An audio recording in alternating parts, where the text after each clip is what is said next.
Ya, kembali lagi di program yang sama, sharing, caring, dan building. Kita mau saling berbagi, saling peduli, dan saling membangun satu sama lain. Dan saat ini saya akan membahas sebuah topik. Topik ini mengenai depresi, teman-teman, Bapak Ibu Saudara sekalian. Kenapa orang bisa depresi? Faktor penyebabnya bagaimana, dan kalau tidak diantisipasi apa akibatnya, dan cara penanggulangannya seperti apa. Semoga apa yang saya sampaikan ini bisa membantu sahabat saudara sekalian. Bahkan ini juga pernah saya alami ya. Saya hampir depresi dengan penyakit yang saya derita. Tetapi dengan saya mempraktekkan beberapa yang akan saya sampaikan ini, poin-poin yang saya sampaikan ini mungkin akan menolong Bapak Ibu dan saudara sekalian. Apa itu depresi? Depresi adalah gangguan suasana hati, mood. Suasana hati kita terganggu begitu ya. Yang ditandai dengan perasaan sedih yang sangat mendalam, rasa tidak peduli, semua orang pasti dan pernah merasa sedih atau murung. Nah, itu ciri-ciri orang depresi. Sedihnya terlalu dalam nih. Terlalu dalam. Murung, menyendiri, nggak terbuka. Nah, ini ciri-ciri depresi nih. Nah, seseorang dinyatakan mengalami depresi jika sudah 2 minggu merasa sedih, putus harapan, atau tidak berharga. Ini ciri-cirinya ya. Orang depresi itu bisa dinilai kalau selama 2 minggu dia terus merasa sedih, putus asa, hilang pengharapan, hidup gak bergairah, nggak tahu mau buat sesuatu apa lagi. Nah, itu ciri-ciri orang yang ciri-ciri orang yang terkena penyakit depresi. Depresi yang dibiarkan berkelanjutan dan tidak mendapatkan pengobatan bisa menyebabkan terjadinya penurunan produktivitas dan akan mempengaruhi kepada dampak sosial ke lingkungan masyarakatnya, dan hingga muncul untuk niat bunuh diri seperti topik pembahasan yang saya sampaikan sebelumnya. Nah, depresi bisa menyerang siapa saja Bapak Ibu Saudara sekalian, termasuk wanita. Depresi pada wanita sering dikaitkan dengan perubahan hormon. Ya, itu makanya wanita itu setiap bulan kan ada hormon yang berubah begitu ya, karena haid datang bulan. Jadi sudah datang bulan, pekerjaan menumpuk, itu bisa depresi. Cuman itu masih bisa teratasi ya, karena sifatnya dia hanya rutinitas karena datang bulan begitu. Nah, ini yang mau saya sampaikan, gejala orang yang terkena depresi. Yang pertama, ada ciri-ciri psikologis dan fisik yang menunjukkan seseorang terkena depresi. Ciri-ciri psikologi seseorang mengalami depresi adalah yang pertama, mengalami kecemasan dan kekhawatiran yang berlebihan. Cemasnya berlebih, khawatirnya berlebih. Ini saya alami Bapak Ibu ketika saya terpapar COVID di bulan Agustus, awal Agustus kemarin. Saya khawatir berlebihan, takut berlebihan, hampir sekitar 10 hari.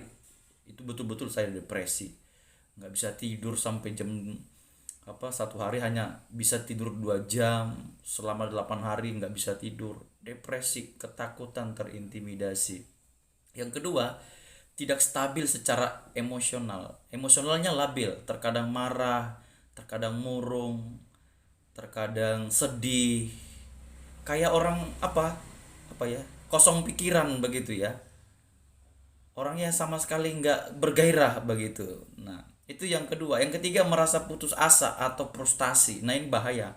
Kalau sudah masuk ke tingkat putus asa dan frustasi, ini yang sering membawa orang ke level ingin mengakhiri hidup. Mungkin aku lebih baik mati aja daripada menderita depresi ini. Nah, kalau Bapak Ibu mengalami ciri-ciri demikian, saran saya pergilah kepada psikiater atau kepada konseling supaya saudara mengalami pemulihan. Saudara bisa tanya jawab, saudara bisa didoakan, sehingga apa yang dialami saudara berangsur-angsur bisa pulih. Depresi itu, orang yang kena depresi akut itu nggak bisa langsung otomatis pulih seketika. Dia butuh bimbingan, dia butuh pengarahan, dia butuh ditemani ya. Nah, penyebab depresi yang pertama, mengalami peristiwa traumatis. Pernah ada peristiwa traumatis yang dialami. Memiliki penyakit kronis atau serius. Nah, contoh orang terpapar COVID, kena kanker stadium 4, stadium akhir, itu bisa buat orang depresi. Diponis dokter hidupnya hanya beberapa lagi, itu bisa buat orang depresi sekali. Nah, selanjutnya mengkonsumsi jenis obat tertentu, memiliki gangguan mental lainnya, memiliki tekanan batin, misalnya karena masalah keuangan atau masalah rumah tangga. Nah, itu juga bisa memicu orang terkena depresi, faktor ekonomi. Nah, itu makanya begini, coba saran saya, konsultasikan dirimu kepada orang yang tepat, sharingkan, berbagi masalahmu terhadap orang yang tepat supaya penangananmu juga tepat. Karena begini, kalau kita sakit perut, kita datang kepada dokter spesialis ortopedi, nggak nyambung Pak, Bu, nggak nyambung, nggak akan dapat.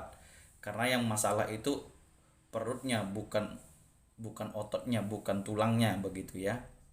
Kalau hati kita bermasalah, kalau hidup kita bermasalah, pergilah kepada orang yang tepat. Siapakah itu? Hamba Tuhan, hamba Allah, ya psikiater. Itu akan bisa menterapi saudara, memberikan saudara beberapa tips untuk saudara bisa keluar dari depresi yang saudara alami.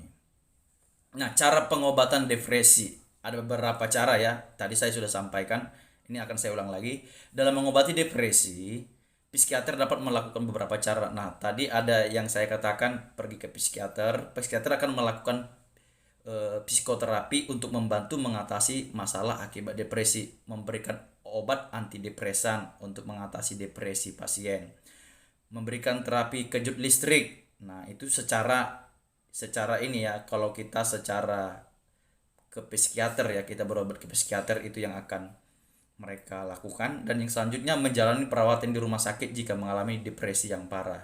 Tetapi ini, depresi ini bisa sangat mujarab obatnya kalau kita mendekatkan diri kepada Tuhan dengan cara kita berserah, berdoa.